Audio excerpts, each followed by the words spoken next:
put it in my cup as I line the stand with you holding my hand. I like the way that you look with a smile on your face in a beautiful place. I got the sun in my martini and it makes me wanna kick up my feet as I dance in the street. Sometime let's swing to the sunny side of town. Shine over me as I swim in the sea. I got the sun in my martini and it makes me wanna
spectacular stuff there from the Electric Swing Circus. That track was called Swingamajig. I was front row for their set at Swingamajig Festival this year, and it was just insanely good. The crowd was absolutely mental, and the band just did an amazing job. It was really something special that I'm glad that I was part of. It was insanely good. For God's sake, if you're a fan of Electro Swing and you've not been to Swingamajig, you need to go next year. It's insane. It's so good. It's like heaven to me, I swear. Right, next up we've got a track from the Swingrowers. I was also privileged enough to see on the main stage. This track is called At Least I Live.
Palermo in Italy. That was the Swingrowers with a track called At Least I Live. I got a real kick out of seeing those guys perform live. I've been a big fan of their music for many years now, and I've been featuring them on the radio show for a long time as well. So it was really, really nice to get to see them perform live. They did a fantastic job, and the crowd absolutely loved them.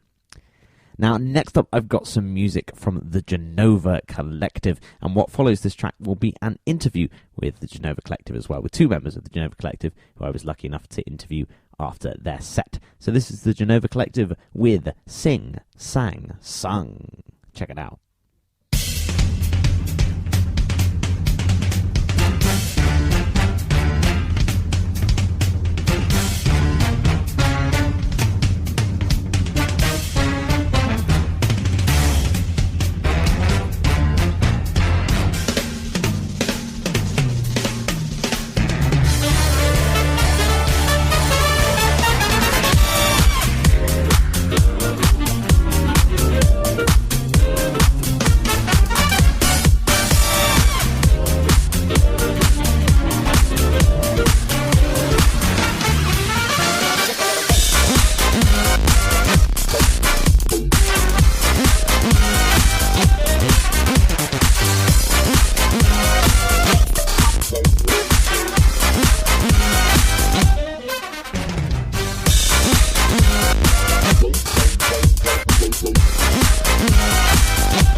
It's the kind of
So I'm here with Kieran and Charlie from the Genova Collective. How you guys doing? And we're here at Swingamajig Festival, and I'm doing a quick interview with them. Sick. So first of all, they're a 7-piece band from Leeds. So I've just got 2 members of it right here. The 2 founding members, I believe. Yeah. Too right. Nice. So what's been your highlight of the festival so far? Charlie, first. I saw a band on the Vintage Terrace called Punch the Sky. I'd never heard of them. They were absolutely incredible. We'll be booking them in the Leeds soon, definitely. I think mine has to be Manushka on the arch stage. They played quite early, but so people hadn't had that many drinks at that point. But it was I caught really, them as well. They were excellent. Really good. They were great. Really like that band. So who's your favourite artist in the scene right now, Charlie? It's got to be Smokey Joe and the Kids, and they've just got a new live act coming out, and I cannot wait to see them live. I'm very excited about that one. Very excited. I feel like they're the best producers and some of the best DJs in the scene right now, hands down. Yeah, I couldn't agree more. I fucking love those guys. Yeah, too right. So what's it like being in such a large group? Like, what are the difficulties you face with that? Expensive, trying to get 7 people in the same place to rehearse or record or write, it's very difficult. But it also works because, you've got 7 creative brains at the same time, so, someone's got a great idea and it just pops out of there, like, you would not believe. It's really nice travelling with a big group of friends. Exactly, I would hate to be like a single DJ by themselves, turning up to a city every night. You don't know the promoter, you don't know your fans, you just stand around in the corner. I know exactly what that's like. I'm very sorry about that. I think maybe that's like a bonus. Yeah, exactly. You get good at talking to people, but when there's 7 of us or 8, including the sound engineer, we cause a scene wherever we go. What's your sound engineer called? Give him a shout out. Tom Morell, he is one of the best sound engineers I've ever seen. I love you, Tom. Yeah, he's sick. So, what's your favourite track to play live? It's got to be Down South, hasn't it? Down South. So, yeah. It just came out on our last EP on Ragtime Records. Second track, Down South. Live, it just we get the whole crowd jumping every time, and it's when you got a few thousand people jumping up and down. You can't say better than that. You can't. Hell yeah. I don't even do anything in that track. I just get people jumping, and I still love to do it live. So it's all good. All good. So how did the band start? So we all met at uni about 4 years ago, and me and Kieran started the project over one drunken phone call. I remember it very well. And then a couple of years later, after we were a couple of years into it, we realised that all our housemates together just put up a very good band. We were all at a music uni.